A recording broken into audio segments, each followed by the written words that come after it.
Assalamualaikum warahmatullahi wabarakatuh. Waalaikumsalam warahmatullahi wabarakatuh. Apa kabar sobat-sobat Umah Mikir semua? Mudah-mudahan kalian sehat semua di tengah pandemi. Kita harus tetap melakukan protokol kesehatan. Nah, sahabat-sahabat semua, malam ini saya kedatangan seorang yang sangat hebat. Seorang yang penggelisah, seorang yang pemrotes. Jadi bermacam-macam yang dilakukan. Dan apa ini Anda tahu, dan saya kenalkan, dia adalah Anang Prastio dan dulu pernah menjadi murid saya, dan sekarang saya malah gantian jadi muridnya dia.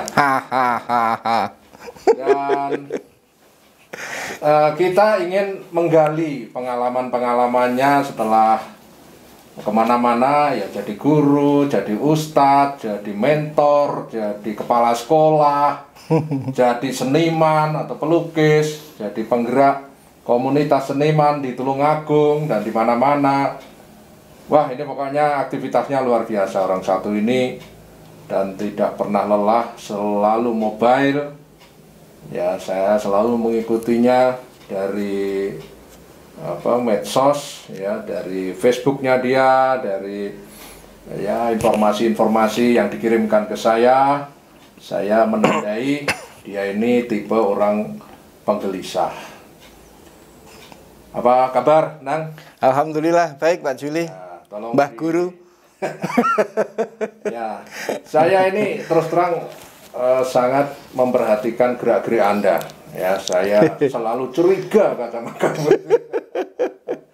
Kenapa sih Anda ini kok sering kesana kemari, dan akhir-akhir ini kelihatannya Anda sangat concern untuk meneliti dunia sejarah, terutama sejarah identitas Anda sebagai manusia yang terus mencari istilahnya itu nasab atau jati diri ya, silsilah. Tujuannya apa nih sebenarnya? Coba tolong diceritakan. Ya baik, bismillah, assalamualaikum warahmatullahi wabarakatuh. Allahumma sholli ala sayyidina Muhammadin wa ala sayyidina Muhammad, alhamdulillahirabbil alamin.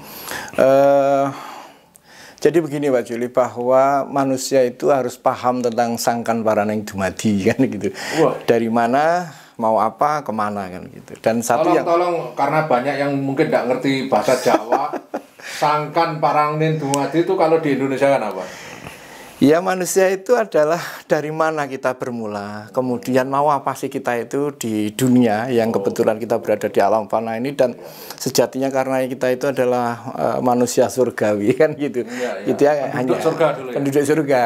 Bukan di sini tempat kita kan gitu. Akhirnya kita harus paham bahwa konsep inna lillahi wa inna ilaihi rajiun, dari sungguhnya semuanya dari Allah, kembali ke Allah kan, begitu aja. Berarti kalau orang meninggal itu kan berarti pulang kan, bukan pergi kan? Ya, dia pulang menuju kepada persinggahannya dahulu kan. Alam barzah itu, barzakhul la yabghiyan itu ada istilahnya apa? Ada batas, ada tembok atau ada sekat sampai nanti di akhir kali gitu. Sehingga konsep 5 alam, jadi sangkan paraneng dumadi kalau saya sederhanakan 5 alam itu ya alam darroh, di mana kulul kita disumpah alastu birobikum itu alam rahimnya ibu. Yang kedua, yang ketiga alam dunia ini. Setelah itu kita pasti akan masuk ke alam yang keempat, yaitu alam barzah atau alam kubur. Pada itu kita endingnya kan alam akhirat tadi itu Pak Juli. Kok Anda ini tiba-tiba tahu begitu-begitu, dulu belajarnya dari mana? Dari Pak Juli.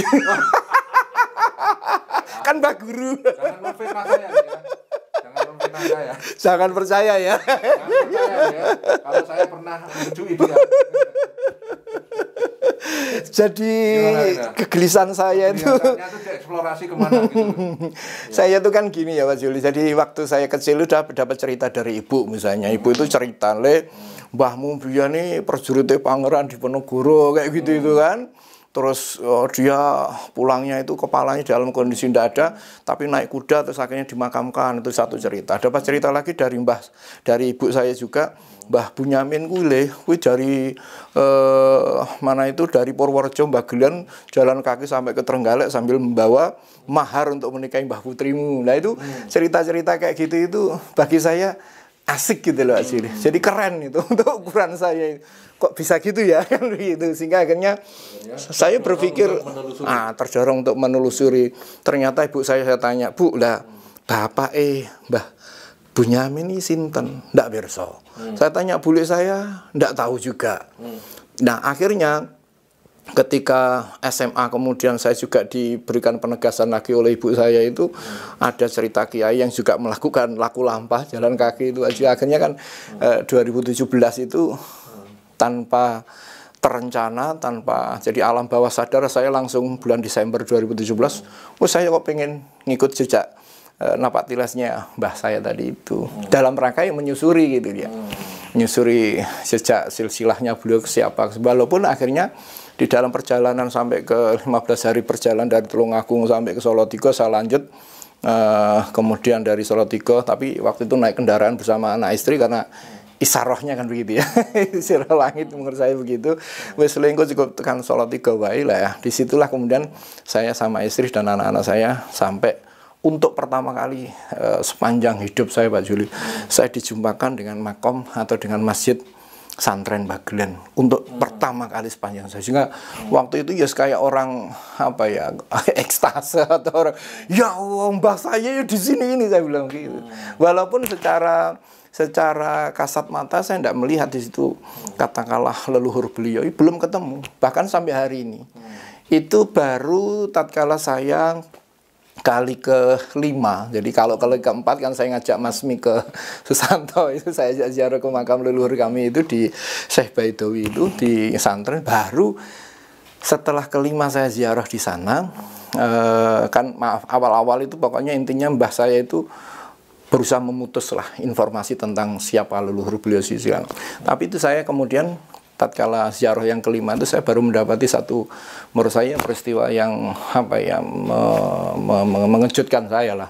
Jadi waktu itu ada Ustaz Burhan yang melihat ada sosok 2 orang yang menyuruh saya segera pulang. Pokoknya kandhanono anang, kuwi aja ning kono kuwi urung wayahe. Jadi ini marah-marah ceritanya. Saya nggak tahu siapa beliaunya. Itu dari mana itu? Waktu ketemu itu pas apa gitu? Kalau kan saya nggak tahu ya hal-hal yang metafisik gitu, Pak Juli. Jadi ini ada satu yang biasanya tahu ya. Pokoknya intinya yang jaga makom itu yang nggak kelihatan tadi itu untuk segera menyuruh saya balik lah. Nah, demi saya dikatakan begitu, malah kemudian saya nangis gugup setelah baca Yasin tahlil, saya tawasul kepada Syekh Baidowi itu, Allah Gusti, Allah kula niku niat kula Gusti namung badhe silaturahmi, mboten wonten lintu namung lihat niku. Niatnya saya begitu, saya nangis itu, serius nangis gugup saya di situ. Di mana tadi pas nangis? Di dekatnya makomnya Syekh Baidowi di Masjid Santren Bagelen itu. Nah, yang menarik di sini akhirnya kan setelah saya pulang 2 hari berikutnya itu Ustaz Burhan tadi yang memberitahu saya untuk segera pulang itu bermimpi. Dalam mimpinya itu ini ketemu dengan leluhur saya. Jadi leluhur saya itu dengan bahasa yang halus, kromingkel yang halus, kandhanono anang silaturahmini wis tak tampa. Ewuh aya karaya-raya nyambung tali silaturahmini wis tak tampa. Saya nangis Pak Juli dan saya subhanallah alhamdulillah la ilaha illallah. Jadi kisahnya Anang ini, sahabat-sahabat semua, sebenarnya ini sebuah tradisi yang sangat lama di kebudayaan kita yang namanya ziarah. Jadi ziarah itu fungsinya adalah untuk memvalidasi genealogi ruhani. Ya, jadi bukan hanya fisik. Kalau Barat itu cenderung fisik orientasinya. Jadi artinya lebih kepada hal yang sifatnya material. Nah, di dunia kita itu metafisik. Dan metafisik itu dipercaya ada genealogi, turunan-turunan yang bisa dilacak sampai ke belakang. Nah, inilah yang ditakuti sebenarnya oleh orang-orang modern ketika orang-orang katakanlah dalam tanda kutip timur atau dalam tanda kutip lagi Nusantara itu selalu memvalidasi rohaniyahnya pada yang namanya leluhur. Nah, ini justru yang kita kebanyakan tinggal. Bahkan cenderung kita tidak percaya dengan hal seperti itu. Nah, ini satu laku ya, sebuah religion spirit ya, yang sudah banyak dilupakan oleh orang-orang modern sekarang yang sok-sokan dengan ilmu pengetahuan. Padahal seperti yang dicontohkan oleh Anang. Anang ini terpelajar, dia sarjana. Logikanya tentu juga jalan. Muridnya bagus, ya, Pak Juli. Ternyata selalu memvalidasi tentang dunia batinnya, dunia rohaninya, nyambung dengan frekuensi yang sudah ada sebelumnya. Ya. Nah, ini saya kira perlulah dipertahankan, dan ini sebagai pertahanan kultural kita sekaligus spiritualitas kita, karena yang ini yang membedakan kekuatan kita dengan the others itu bisa katakanlah barat begitu ya. Nah, sekarang value apa sebenarnya Pak Anang sekarang, nilai apa yang sebenarnya Anda dapatkan dari ziarah seperti itu dalam konteks profesi Anda sebagai Anda ini membingungkan. Tidak jelas ya. Ini tadi opo gitu. Jadi guru, ya. Jadi kepala sekolah pernah. Jadi seniman, iya. Nah, dalam konteks terutama sebagai pendidik lah, sebagai pendidik. Ya. Apa yang sesungguhnya, nilai apa ya yang selalu Anda gali untuk melihat genealogi rohaniyah Anda ke belakang itu? Ya, apa yang sebenarnya Anda peroleh dalam konteks nilai itu? Jadi yang jelas kan sebenarnya lebih mengarah kepada nilai spiritual, Pak Juli. Nilai-nilai spiritual, ya maksudnya spiritual. Gimana terus? Jadi hal-hal yang menjadikan kita itu, kalau filsafat barat itu kan lebih mengarah pada wisdom, ilmu kebijaksanaan ya. Kalau timur, Nusantara itu kan ilmu kesempurnaan. Jadi sempurnanya kita itu tatkala kita menyadari bahwa diri kita itu adalah makhluk yang lemah, makhluknya Tuhan, makhluknya pencipta yang maha besar tadi itu. Sehingga akhirnya saya bisa paham tatkala saya misalnya menggali sisi itu karena adanya kesadaran rohaniyah ya. Ya, kesadaran menyatakan diri bahwa dia makhluknya Allah. Iya. Tapi kalau tidak sadar rohaniyah kan masih kemelelet di depan Allah kan. Iya, kemelintih. Bahkan menggugat eksistensinya Tuhan ya. Iya. Jadi terus gimana? Itu tahapannya kan memang saya sepakat dengan pendapat Pak Juli yang mengatakan bahwa pemikiran dia evolutif, juga pengalaman batinnya pun juga evolutif. Saya sendiri itu misalnya kok sekarang ya, saya dibayari misalnya 10 juta, 20 juta untuk melakukan prosesi laku lampah kembali, mungkin saya juga mikir, dan saya mungkin nggak mau kan begitu, karena itu pengalamannya sifatnya reflektif gitu aja, yang terekam semenjak saya kecil. Saya kok pingin ya melakukan perjalanan seperti itu, padahal faktanya ini yang maaf ya, jadi saya katakan tatkala saya jalan kaki itu kan sebenarnya kan tidak ada apa-apanya dengan prosesi perjalanannya misalnya Jenderal Sudirman, perjalanannya mbah saya yang sampai pada masanya itu gitu. Apalagi juga misalnya kalau dikembalikan pada era 1830 pasca Perang Jawa misalnya yang terjadi, kan banyak yang lari ke timur kan, itu sampai ke Banyuwangi, sampai ke Sumeneb kan, begitu kan lebih jauh lagi, dan apa yang saya lakukan nih serius, tidak ada apa-apanya asli. Jadi sampai taraf kesadaran diri bahwa walah, saya itu orang yang lemah, saya itu tidak memiliki kemampuan, jadi akhirnya kan bisa menjadikan la haula wala quwata illa billah yang selama ini hanya di lisan gitu ya. Jadi benar-benar menjadi sebuah apa ya istilahnya, hal yang mengejawantah. Memang tidak ada daya dan kekuatan kecuali kekuatan itu hanya dari Allah. Ini cerita sedikit Pak Juli. Tatkala di di Bindorjo, masih di Trenggalek itu hari pertama itu, hari kedua jalan saya baru di Trenggalek itu. Saya waktu itu kan menyeberangi sungai ya, menyeberangi sungai Ngasinan. Itu tingginya sekian. Saya sudah berpikir, baik engko nek aku kalau saya maaf ya kalau saya itu kenter bablas Wassalam saya tidak akan bisa bercerita seperti ini kan. Saya sudah siap juga seperti itu. Ya Allah Gusti, memang ini perjalanan saya terakhir. Nggih pun kalau saya siap waktu itu saya ngomong begitu. Sehingga akhirnya nyeberangi sungai yang arusnya deras terus dalam gini kurang lebihnya itu. Ya saya jalaninya sambil ya namanya orang ya hati-hati, tetap takut itu juga ada lah. Tapi tatkala kemudian saya berhasil melewati sungai yang dalam tadi itu, saya malah justru diperjumpakan Allah dengan leluhur saya yang lain. Yang namanya Mbah Jenggot itu ya. Yang kelak nanti ada kesadaran baru saya cari silsilah beliau. Jadi Mbah Jenggot itu konon adalah prajuritnya Pangeran Diponegoro, itu adalah putranya Nyai Bekel dengan Bu Nyai Bekel itu yang dari Yogyakarta.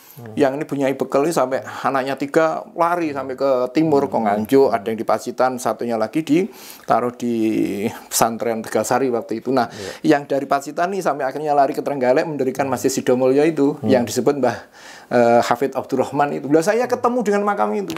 Yang selama ini dapat hanya cerita dari bule, mbahmu kan yang kono kai kan. Lah saya ketemu itu subhanallah alhamdulillah, ini pengalaman baru lagi gitu loh.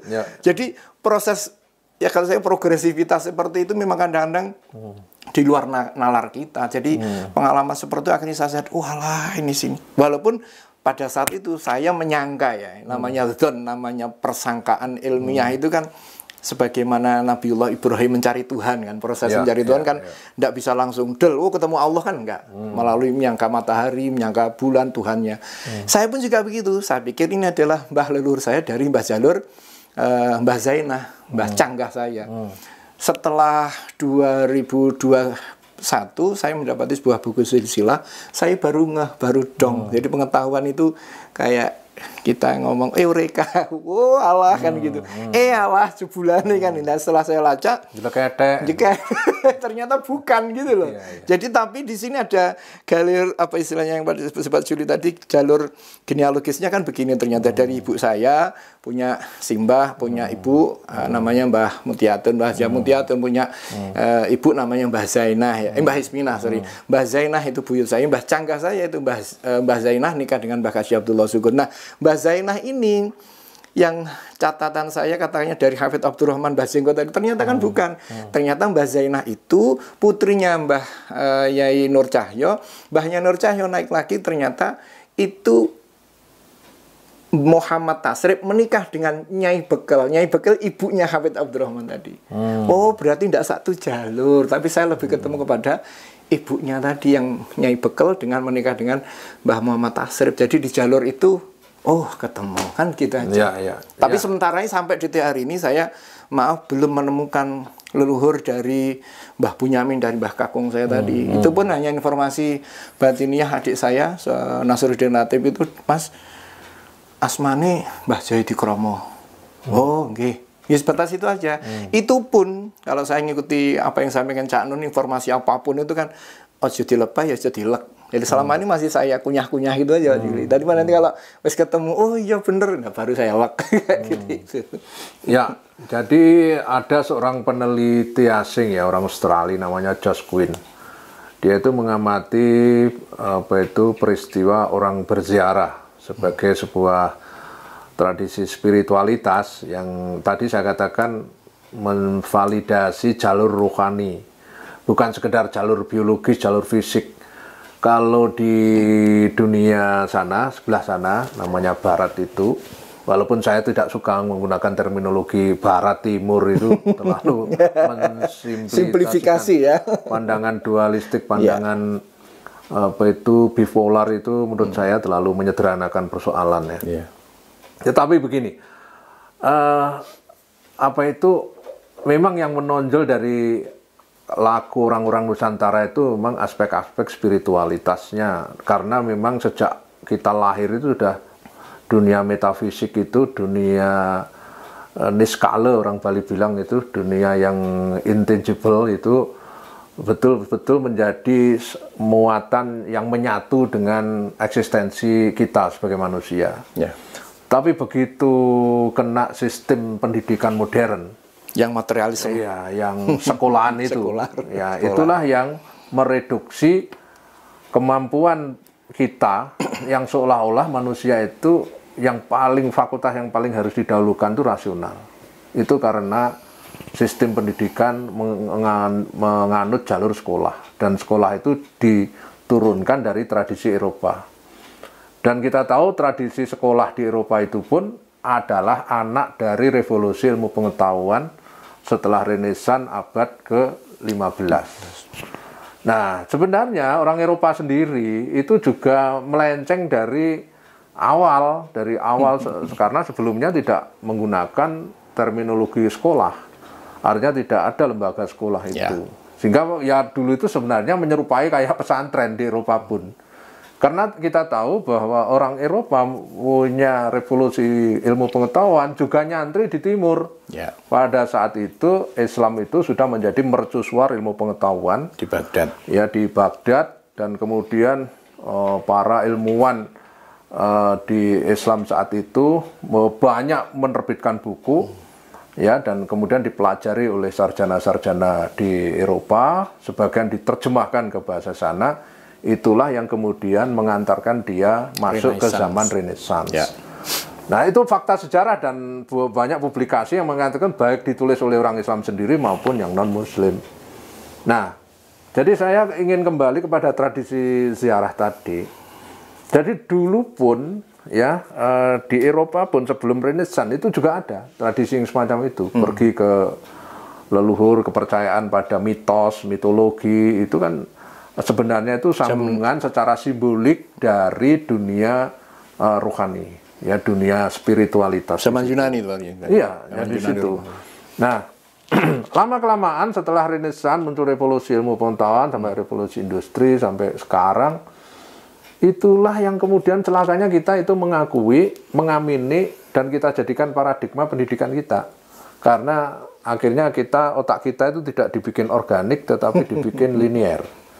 Nah, ini makanya terus definisi cerdas itu seolah-olah kalau IQ-nya mainnya di IQ, padahal cerdas itu ada cerdas spiritual, cerdas emosional.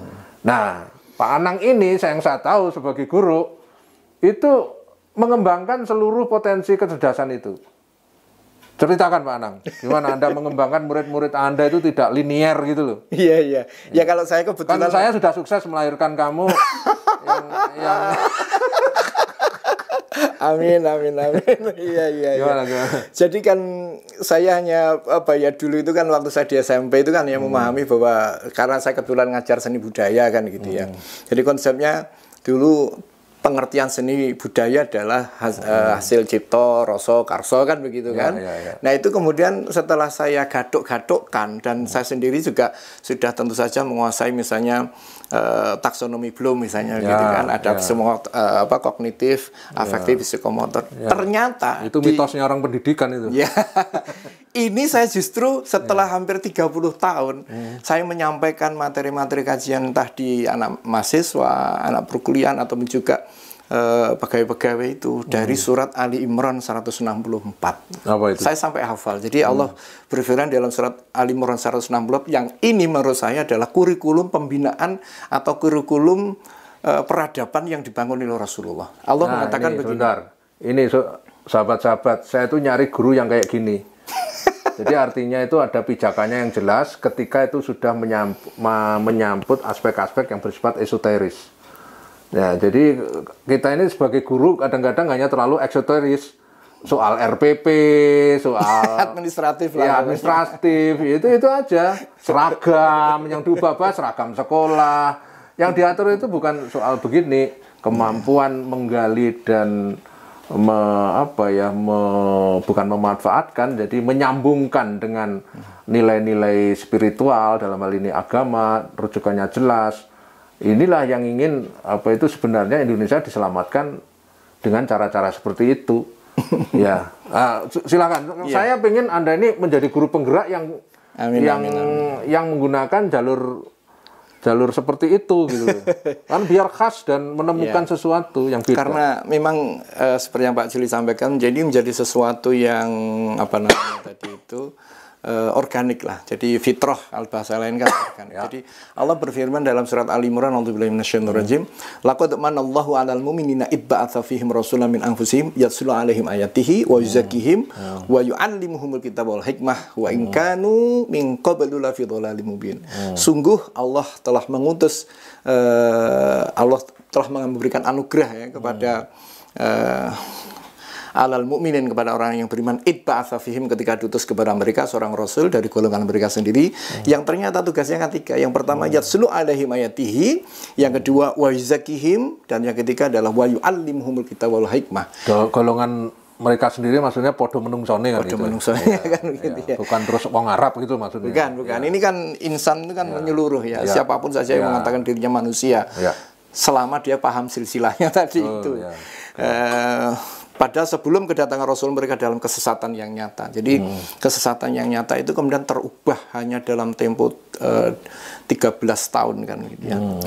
Tepatnya 23 tahun lamanya. Jadi ternyata kurikulum Rasulullah itu kan simpel. Satu, menurut tafsir Ibnu Katsir itu yatslu alaihim ayatih, itu membacakan kepada mereka ayat-ayat Allah, itu akan akidah, keimanan, ketauhidan. Kemudian wa yuzakihim, itu tazkiyah, itu pensucian jiwa. Jadi kalau di Eropa atau di Barat kan afeksi, tapi ini lebih daripada itu. Jadi disucikan, dibersihkan.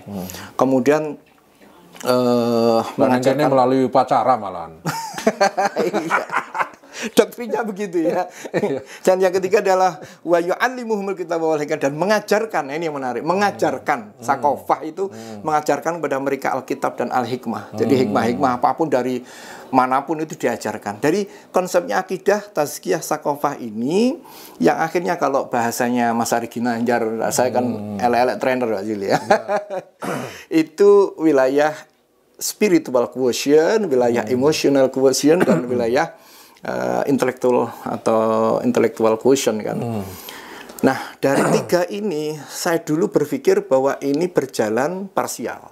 Ternyata enggak. Justru kalau saya menggunakan menggunakan pendekatannya apa yang saya dapat dari Ustaz Hamid Fahmi Sarkasi, yang beliau belajar kepada Syed Naqwib Al-Atas itu tentang ketauhidan atau tentang integrasi keilmuan.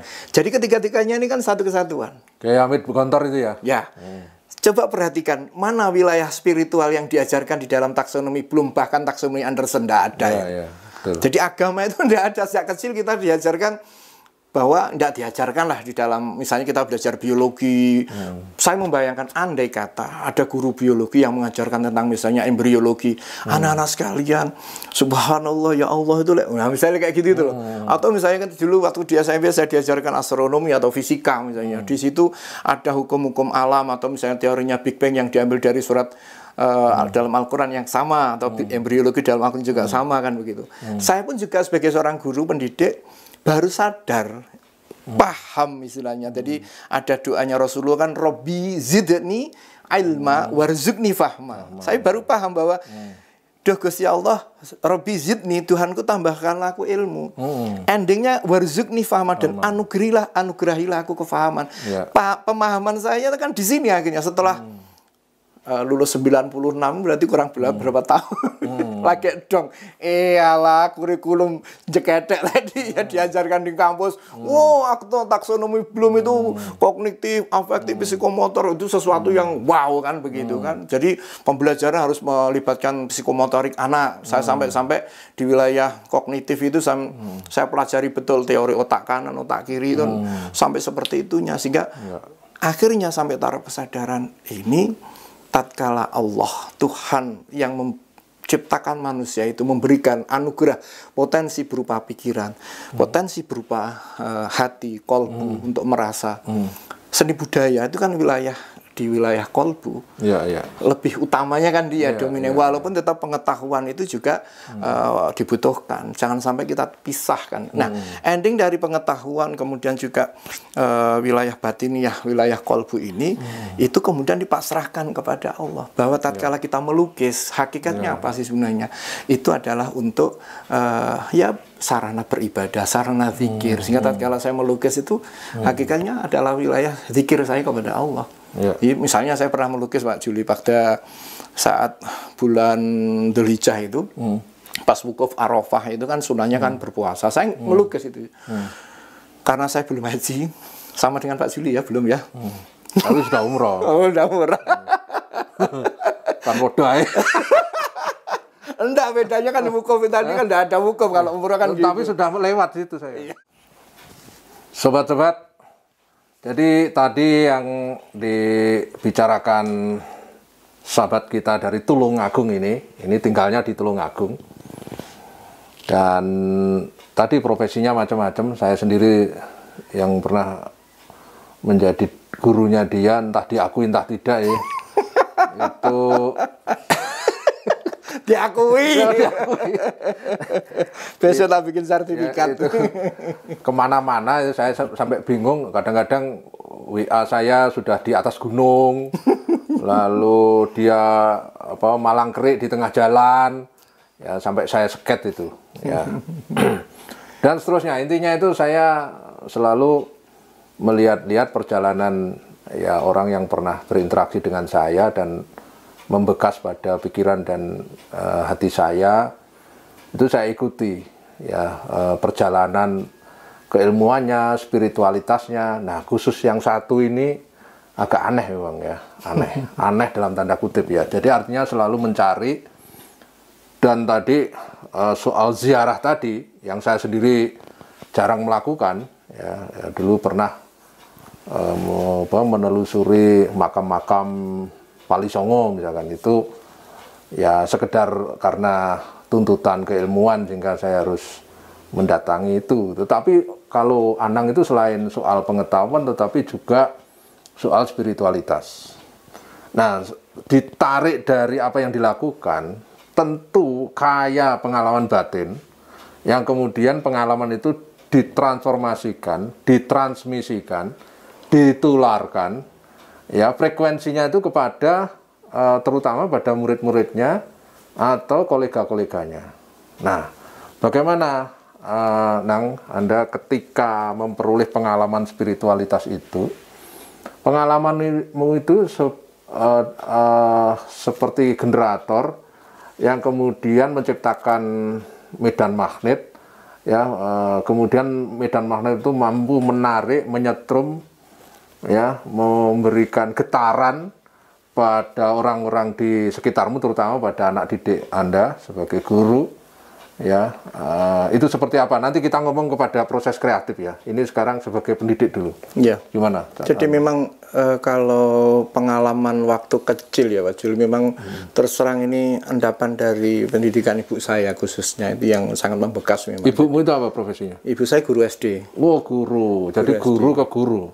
Iya, alhamdulillah. Iya. Ternyata jadi guru. Belajar dari Mbah Guru kan. Iya, saya juga anaknya guru.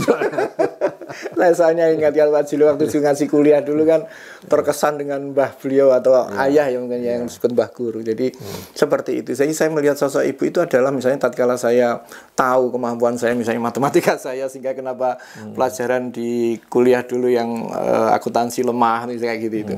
Matematika saya kurang. Ternyata ibu saya tahu bahwa saya lebih dominan di otak kanan. Akhirnya kan suruh ikut lomba lukis, lomba gambar dan seterusnya. Dan tatkala misalnya catnya habis begitu, sudah Nang, memotivasi saya betul itu. Lek gambar sing berani saja. Lek engko entek ibu pundutin SCT kayak gitu.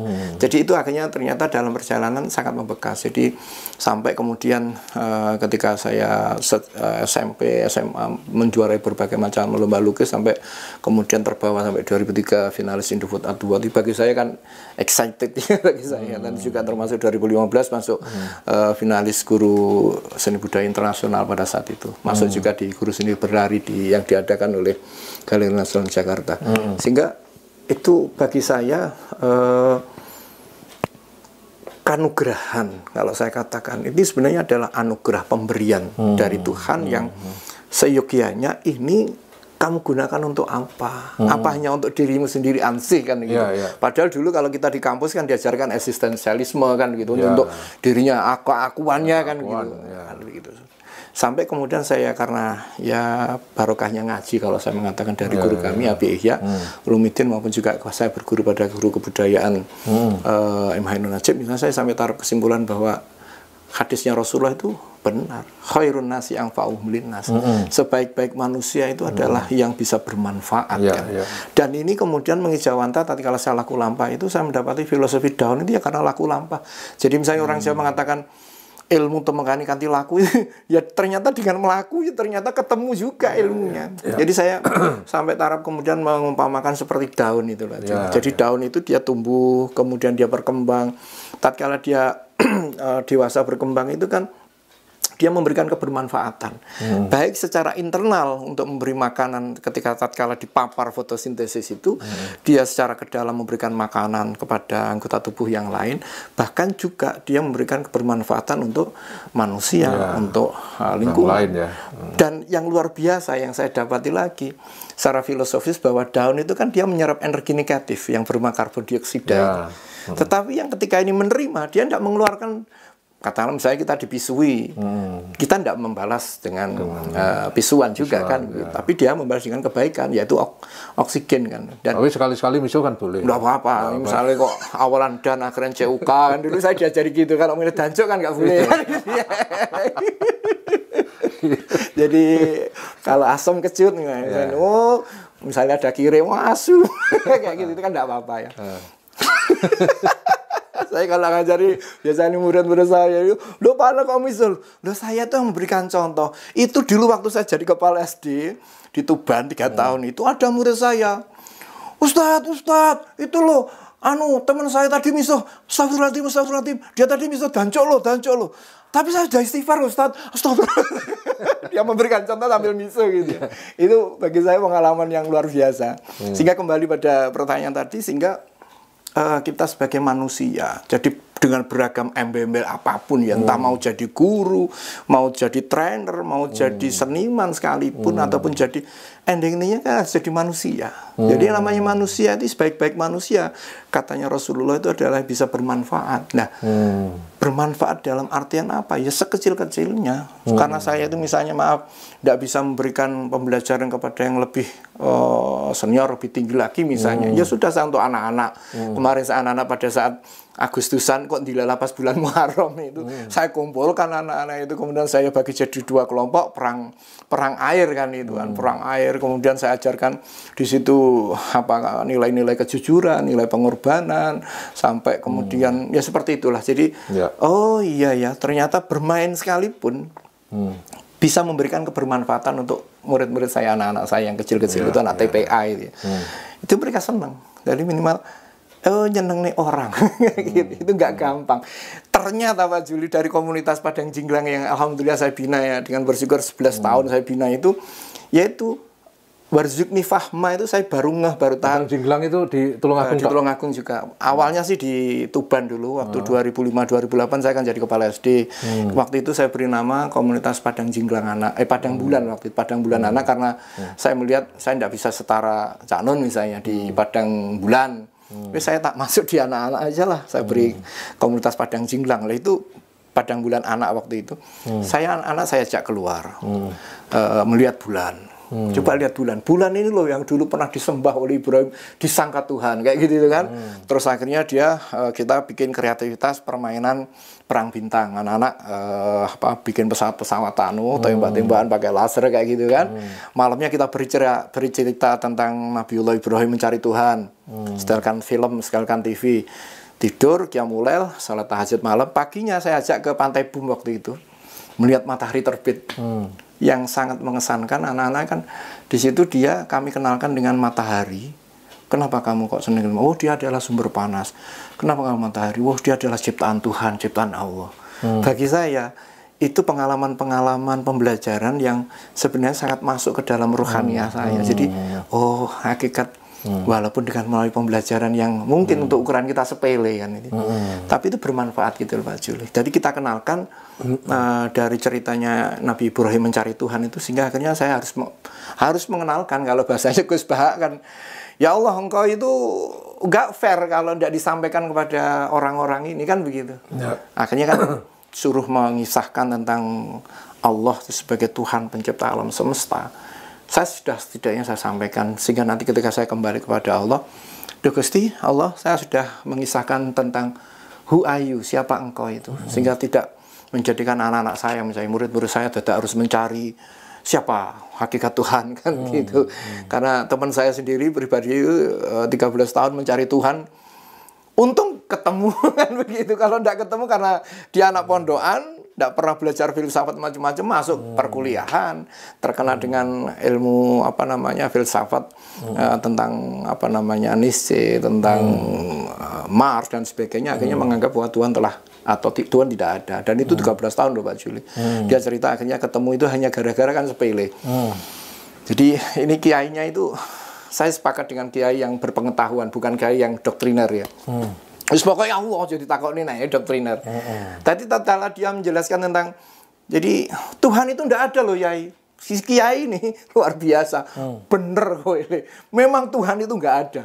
Kaget dia. Padahal dia datang ke kampus ke kiai yang lain-lain, wah sudah langsung dicap kafir, dicap musyrik. Ini kiai enggak. Dia menggunakan pendekatan membenarkan. Karena memang benar kan. Tuhan itu enggak ada. Bener kamu itu. Loh, gimana kiai? Loh, sampai itu gimana? Katanya Tuhan enggak ada. Ayo sekarang kita terjemahkan kan gitu kan. Kalau istilahnya la ilaha itu kan dalam bahasa Indonesia, la itu kan tidak, ilaha Tuhan, berarti tidak ada Tuhan. Bener kamu. Tapi jangan berhenti di situ, lanjutkan dengan illallah, illa Allah, tidak ada Tuhan itulah kecuali hanya Allah. Sehingga Tuhan yang ini adalah pseudo Tuhan gitu ya, pseudo teologi, pseudo lah kan begitu ya. Ini palsu semua. Hakikat di situ. Sehingga dalam wilayah sekalipun, wilayah spiritual atau wilayah akidah tadi Pak Juli, saya ingin tetap bisa memberikan kebermanfaatan tadi. Mungkin kuncinya di situ. Iya, dulu soal ini Cak Nur pernah mengguncang Indonesia Majid, itu. Ya. Nur Khalis Majid. Tidak ada Tuhan selain Tuhan ya. Nah, T-nya yang pertama T kecil, yang kedua T besar. Jadi tidak ada Tuhan selain Tuhan. Tapi T-nya itu beda. Yang satu T kecil artinya itu T yang macam-macam yang kita persepsikan. Ya. Dan ini yang T yang besar nih, ya, yang maha mutlak, maha ini. Tapi orang kan waktu itu nggak mikir sejauh itu, ngamuk sih yang didahulukan. Oke, gini, saya tadi tertarik pada pendekatan Anda. Ini jarang sahabat-sahabat ya, guru itu cenderung transfer of knowledge. Ya, padahal yang diperlukan di dalam pembelajaran itu harus banyak menggali hikmah di balik apa yang diajarkan. Nah, rupa-rupanya Anang Prasetyo ini yang menggali hikmah di balik pengetahuan itu, di balik ilmu yang diajarkan pada siswa. Sehingga misalkan tadi dia mengantar muridnya di Pantai Bom Tuban, anak SD, diajak berdialog tentang ciptaan Allah.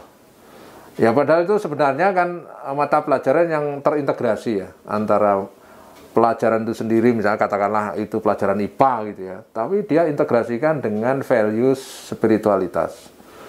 Nah ini tidak banyak guru kayak gini, padahal itu yang digendaki kurikulum yang sekarang ini, katanya guru penggerak, sekolah penggerak yang harus mengintegrasikan itu terutama di SD. Bahkan sekarang di kurikulum yang terbaru sedang diperdebatkan ini, sekolah penggerak itu di SD kelas 1 sampai kelas 6 itu tematik semua. Kalau dulu kurikulum K13 itu tematiknya hanya diberhenti di kelas 4. 5, 6 itu sudah mata pelajaran. Nah sekarang malah dibablaskan pada sampai kelas 6 SD. Baru ada peminatan IPA, IPS itu ketika sudah masuk ke sekolah menengah. Nah, jadi poinnya sahabat-sahabat semua, menjadi guru itu gampang-gampang susah.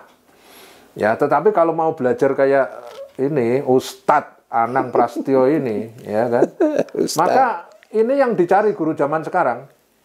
Yaitu guru zaman sekarang sebenarnya harus mampu mengintegrasikan seluruh potensi anak didik dan bisa menggandengkan seluruh potensinya itu menjadi suatu keutuhan.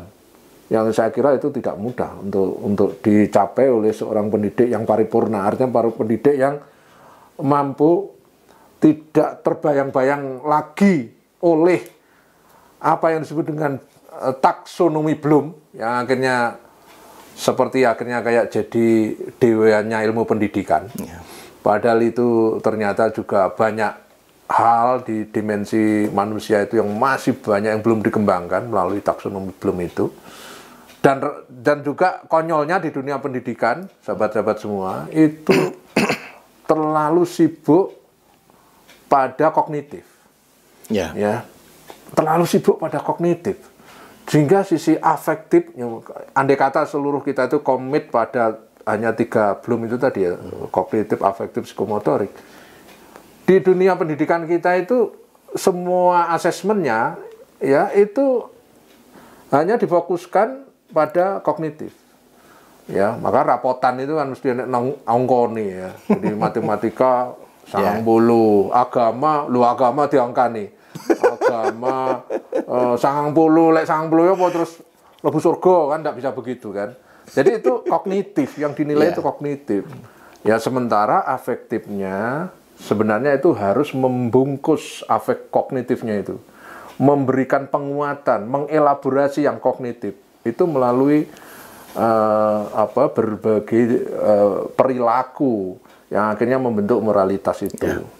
Jadi ini yang dilupakan oleh guru karena dianggap itu mata pelajaran agama, hal gitu. Itu mata pelajaran yang lain, bukan mata pelajaran IPA misalnya itu.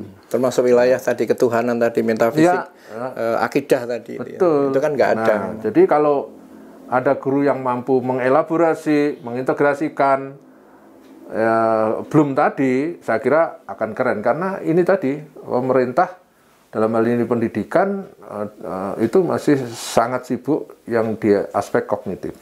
Padahal tadi sudah diomongkan bahwa potensi manusia itu ya aspek intelektualitasnya, aspek emosinya, aspek imajinasinya, aspek futuristiknya, aspek macam-macamnya. Jadi banyak sekali, kompleks sekali, multi jamak potensi manusia itu. Jadi sangat jamak atau multi talenta ya. Jadi terlalu menyederhanakan murid dalam satu aspek, saya kira itu menzalimin titipan Allah kepada kita. Potensi yang luar biasa.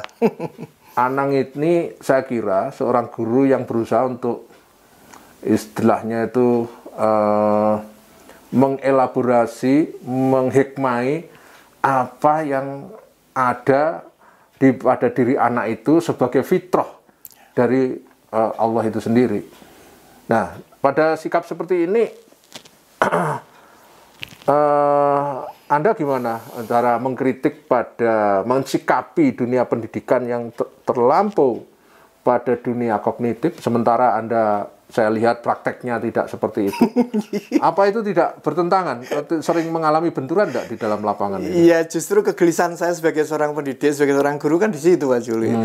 Contoh misalnya, kita itu karena kebetulan saya juga guru, juga trainer kebetulan di beberapa pelatihan-pelatihan untuk guru-guru TK dan sebagainya. Guru SD, guru SMA sama. Jadi tatkala misalnya kita diuji suruh gambar misalnya, menggambar pemandangan, udah yang muncul dalam benaknya, di dalam benaknya loh, belum digambar loh ya. Saya bisa menebak bahwa gambarnya nanti muncul gunung kembar, matahari di tengah kan gitu. Padahal ini aspek yang sebenarnya aspek imajinatif kan. Ya. Nah, tapi kenapa kemudian menjadi apa ya istilahnya mono style. Semuanya begitu. Coba bayangkan sehingga akhirnya wilayah imajinasi tidak dikembangkan. Akhirnya muncullah kemudian tren gunung kembar ada di mana-mana. Gunung kembar itu. Ini hampir saya katakan 100% seperti itu. Nanti suruh gambar cangkir, ya udah pegangannya sebelah kanan, gambar ikan nanti menghadap yang sana kan seperti itu. Sama ini bahasa saya ini kenapa ya menggambar yang sebenarnya wilayah domain otak kanan ini menjadi otak kiri banget kayak matematika 1 + 1 2. Ini bagi saya bermasalah. Akhirnya untuk keluar dari situ gimana? Dari situ itu kemudian saya katakan ini murni pemberian anugerah dari Allah. Dari kegelisahan saya seperti itu, gimana ya caranya untuk bisain kan gitu. Akhirnya muncullah yang buku kami aktivasi memori bahagia itu Pak Juni. Jadi akhirnya gimana ya saya bisa keluar. Oh kalau begitu saya mencoba masuk ke wilayah emosi yang sifatnya bahagia, memori di dalam internalisasi manusia itu yang bahagia itu gimana. Akhirnya tatkala itu saya minta dalam kondisi gelombang alfa, saya setelkan musik, kemudian ditenang. proses relaksasi kan psikologis. Ya. Karena memang maaf sebelum saya pembelajaran biasanya aspek-aspek endapan-endapan negatif emosional, entah trauma, entah ketakutan, saya buang dahulu itu Pak Juli. Saya buang itu memang melalui proses terapi. Kemudian kebetulan saya secara psikologi itu pembelajaran psikologi saya pernah dapat pelatihan terapi SAF-nya Mas Faiz Zainuddin ya. Bagi saya guru saya juga itu. Ini saya kembangkan menjadi TP itu terima pasrah ikhlas. Jadi ketika ada masalah ini diterima dulu. Rata-rata anak-anak itu mengalami problem psikologis itu di wilayah pernah dibully. Itu hampir 70%. Tidak pede, tidak percaya diri kayak gitu itu. Dan akhirnya tatkala ini sudah ketemu endingnya kan saya paham bahwa misalnya ketidakpercayaan diri anak itu tatkala gambar misalnya sering dihapus gitu kan. Kemudian garisnya apa istilahnya ragu-ragu kan kelihatan nih secara psikologisnya. Akhirnya dengan alhamdulillah dengan metode saya katakan metode aktivasi memori bahagia ini sebagai ide pemantik karya seni kreativitas itu yang alhamdulillah masuk di karya tulis saya itu masuk di di Prosiding isi Jogja yang Prosiding isi Jogja. Buku yang dikompilasi bareng ya, kompilasi bareng saya alhamdulillah kok masuk ke sana itu. Akhirnya semakin mengokohkan saya bahwa ya jangan-jangan karena murid saya itu terus dimasukkan, bukan? Saya nggak tahu ya. Moga-moga ada KTP saya. Jadi akhirnya itu istilahnya bagi saya, oh berarti saya beneran toh ini kan begitu kan beneran ya karya tulis saya masuk ke sana antara percaya dan tidak. Tapi berarti apa yang saya lakukan itu berarti on the track gitu loh. Karena jujur aja maaf demi melihat saya sejak 96 ngajar gitu ya. Kurikulum itu sehingga maaf kadang-kadang kenapa Gontor nggak mau pakai kurikulum nasional gitu. Karena ya bulat gitu loh kadang-kadang ini loh. Kayak sekarang misalnya dulu katanya seni budaya itu masuk di pembelajaran dipelah jadi 4 kan, seni tari, seni rupa, seni musik, seni teater. Terus kemudian tatkala 2013 ada revisi lagi itu menjadi seni dan budaya, pengertian seni ini, pengertian budaya. Ini kan kognitif murni. Ngapain anak diajarkan? Bolehlah sebagai pengetahuan awal, pemahaman awal, tapi bukan di situ. Ada pelajaran psikomotor itu olahraga misalnya, yang dilatih kan raganya. Seni budaya yang dilatih ada rasa kan begitu. Walaupun sekali lagi pengetahuan tidak boleh dilepaskan juga tetap. Tapi katakanlah misalnya 20% wilayah rasio, wilayah rasanya mungkin 80%, bahkan sampai taraf dia misalnya psikomotor gambarnya kan itu. Sehingga akhirnya justru melalui ide itu Pak Zuli, saya bersyukur pada Allah, alhamdulillah saya uji cobakan. Ternyata gambarnya anak antara satu dengan yang lain berbeda. Ya pasti berbeda loh, namanya memori bahagia itu sifatnya adalah unik. Dan masing-masing punya track pengalaman yang berbeda. Dan yang kedua saya lihat, anak-anak gambarnya kok jiwa ketoknya kalau si Joyono mengatakan kan, ini kelihatan banget ini ekspresif kan begitu, ekspresionisnya muncul. Terus kemudian garis sudah kayak, akhirnya wah asik kalau begitu. Dan saya karena maaf tidak hanya sekedar mengajarkan gambar ataupun juga melukis, biasanya anak-anak itu kemampuan, kalau saya sambil dari spiritnya Iqra itu, dan ini sudah lama Pak Juli, kalau saya pernah jadi kepala SMP Al-Azhar 2002 sampai 2005, anak-anak harus saya ngajari di Tulungagung. Kan 2002 sampai 2005 jadi kepala SMP Al-Azhar Tulungagung, 2005 sampai 2008 jadi kepala SD Insan Kamil Tuban itu 3 tahun. Itu aspek Iqra, membaca itu menjadi kewajiban bagi saya untuk menyampaikan pada anak, ditambah dengan kolam. Jadi program ini sampai saya bikin itu Iqra dan kolam. Jadi setelah membaca buku-buku, membaca alam semesta, membaca dirinya paling utamanya. Karena man arafan nafsahu faqad arafa rabbahu. Barang siapa yang mengetahui dirinya sendiri, kelemahannya apa, kelebihannya apa, potensi saya di mana, kecerdasan saya apa, potensi yang utama dari diri saya itu apa, maka dia akan arafa nafsahu, arafa rabbahu, dia akan mengetahui siapa Tuhannya. Itu saya bimbing betul itu, sehingga setiap anak saya suruh menyebutkan kelebihannya dulu apa. Di sebelum pembelajaran ya. Jadi setelah saya terapi, emosi-emosi negatif saya keluarkan dulu, saya toksin saya keluarkan, kemudian saya fokuskan pada aspek kelebihan dia apa. Ini kan psikologi sebenarnya, dan itu nggak ada kan dalam kurikulum. Ya, ini tidak ada. Nggak ada, karena ya terus tugas siapa ini? Nanti kalau di BK paling-paling ya yang dipanggil adalah yang ya seperti itu, saya dicap nakal dan sebagainya kan. Pada saya itu punya doktrin bahwa setiap anak itu anak cerdas itu loh. Nah, setiap anak adalah anak cerdas, anak yang multi talenta, anak multipotensi. Nah, ini sobat-sobat, terutama para guru yang mungkin mendengarkan tausiahnya Pak Ustadz dari Tulungagung ini kalau digali tidak habis satu sesi. Nanti saya tunggu kehadirannya lagi di Rumah Mikir. Pada kali lain saya ingin bicara lagi mengenai perspektif pendidikan yang lebih menggali, lebih kompleks, lebih komprehensif. Karena ini sebenarnya yang penting sekarang ini. Ya, ketika bangsa ini mengalami krisis multidimensi, ya, dan di dalamnya itu ada krisis moral, bahkan juga krisis spiritualitas, maka pembelajaran di sekolah itu, bahkan termasuk di kampus itu sebenarnya harus lebih mengelaborasi ilmu hikmah.